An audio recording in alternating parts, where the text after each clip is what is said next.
Hi guys, today we're going to make quick pie, and we got berries and sugar and tapioca and butter, vegan butter, to start.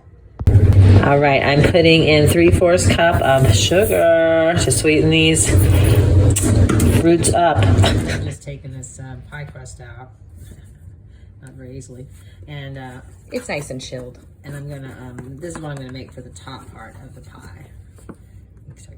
All right, so I've got 1/4 cup of sugar. I use King Arthur flour, and I just kind of take a handful and put it with my sugar and a glass rolling pin. You got one rolling right there. pin. So I'm putting butter on the top, on the crust here, a little melted butter, and then I'm gonna put it back in. Hopefully I don't have to